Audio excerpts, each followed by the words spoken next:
corta do outro lado e, portanto, o cilindro transforma-se em duas partes. Je pose ici sur ma main et j'enlève le premier plastique qui est le plus délicat, c'est celui-ci parce qu'il est tout bosselé. Ok?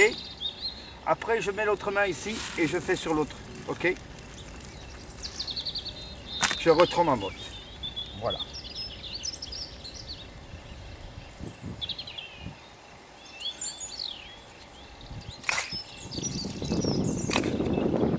Não foi um estrume desta vez no fundo.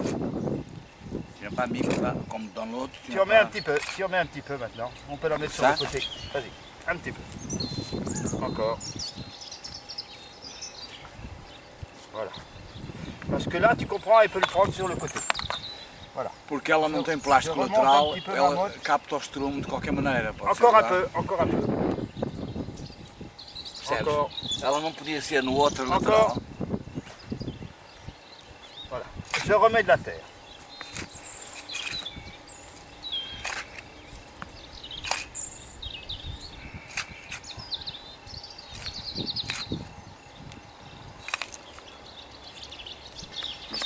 Este é o que é um selador, hein? D'autres gravillons.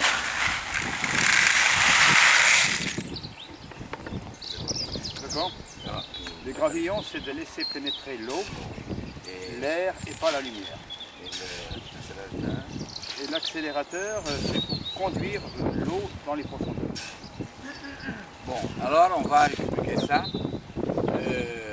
Nós temos, portanto, a gravilha, como já me explicamos da outra vez, ela serve para deixar penetrar a água, uma vez que a porosidade de uma estrutura deste género está mais solta. Do outro lado nós temos o acelerador, que é este plástico negro, que por sua vez também vai fazer uma função, fazer penetrar a água para o fundo.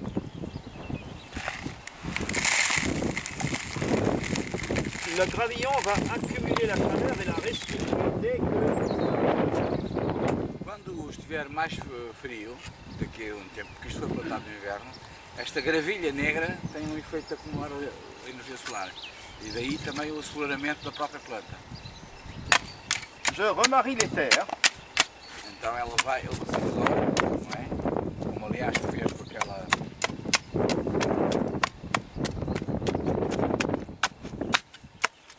outra situação.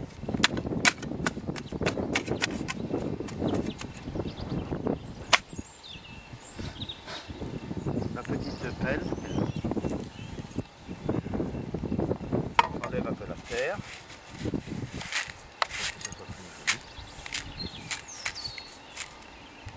Je peux remettre un peu de terre.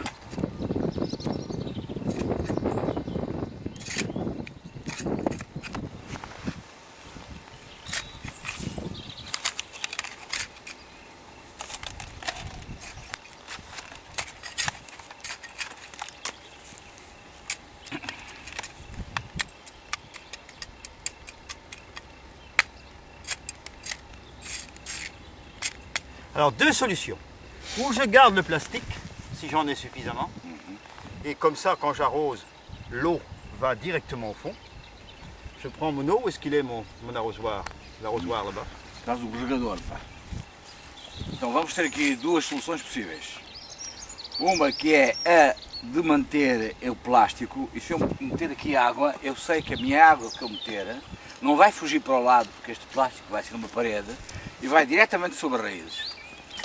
Não é? Eu tenho a certeza que não se perde nenhuma gota d'água. Esse é um ponto de vista. L'autre solution, Vous voyez que là, toute l'eau s'en va sous les racines, ce qui est formidable. Si je mets ici de la matière végétale, comme ici, tu vois, automatiquement, je vais avoir, disons, un biotope extraordinaire. Je vais aller chercher une fourche pour en mettre, pour pouvoir, d'accord, pour expliquer aux gens comment je fais. Un biotope superbe. Comme ça, je sais que personne ne va taper dedans. D'accord, hein? Comme ça, mon arbre est protégé. Hein? Je pourrais même en mettre deux dessus si je veux. Hein? J'ai fait quelquefois avec deux. bom, então, o que é que ele fez? Em primeiro lugar, foi Rapproche la buscar, caméra. ele foi buscar o mulching. O mulching é toda a substância vegetal que apodreceu à superfície e que vai criar condições particularmente importantes para haver um biótopo favorável a tudo que é as minhocas, os cheiros, o biótopo fundamental para estar nas árvores. E ele então vai pôr este pneu para poder, por um lado, circunscrever, a gente sabe que aqui está, mas ao mesmo tempo este pneu permite que a atividade dos vários vermes, as minhocas, todos os seres que necessitam de participar neste processo da fecundação. Alors il faut qu'il amène la caméra pour regarder auprès. Vem com a câmera e mostra um pouco o que se vai passar aqui. Explique. Voilà. Alors j'explique. Là, tu peux soit garder le plastique dedans, soit, si tu veux, tu peux l'enlever. Agora é a segunda técnica. Ele agora, por exemplo, pode manter, como eu disse, né? A primeira técnica, a segunda técnica é tirar. Ora, vai utilizar este plástico para outra árvore. Et là, le petit arbre, il est dans un biotope absolument extraordinaire. Et quand il va pleuvoir, l'eau va pouvoir être emmagasinée. Va chercher de l'eau. Là-bas, dans le bac blanc. Cours. Puxa aquela coisa branca. Blanc. On arrive à se faire comprendre. Tu vois, ça c'est neuf. Essa transplantação, nenhuma raiz foi cortada, porque foi diretamente o exterior da garrafa que se permitiu deslocar e a árvore ficou intacta para entrar ali dentro. Portanto, isso é uma grande vantagem. E a criação deste biótopo veio favorecer, porque a água está aqui, vai se impregnando, o calor do próprio ser negro, o pneu, vai criar condições climáticas para a sua.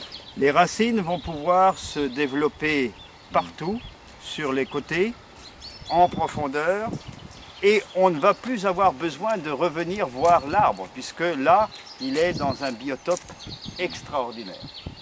Então quase que não vale a pena assistir mais a esta árvore, porque esta árvore tem agora as condições excepcionais para poder ela própria desenvolver-se corretamente, não é? Alors ici, tu vois, si je mets de l'eau ici, regarde, dans le pneu, ce qui va se faire quand il pleut, voilà, cette eau-là, quand le pneu va chauffer, va créer comme une vapeur. Então isto é extraordinário, porque há como uma bioclimatização favorável à árvore, que é quando chove a água fica ali à volta do pneu, mas quando vem o calor dá-se uma evapotranspiração e vai-se criar aqui um clima de umidade, está aqui uma evaporação montada, que vai digamos, permitir que esta árvore tenha um grau de umidade, uma higrometria ótima para o seu crescimento.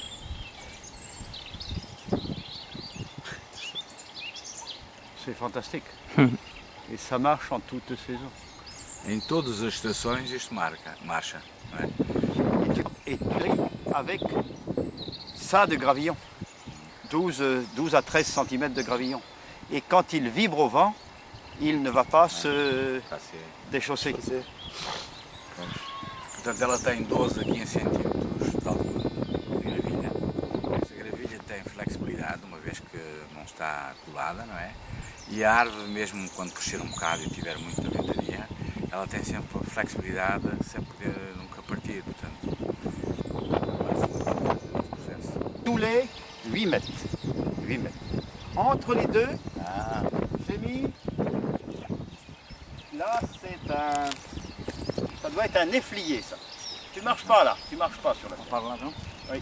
Un efflier ça, ok? Ah, tu peux te mettre là aussi. Je vais me mettre ici pour la caméra. Ok? Ici c'est un efflier, d'accord? Un efflier. Là un merisier, là un poirier, là un merisier. Donc des merisiers tous les 8 mètres. Et entre, vas-y, tu dis ça d'abord.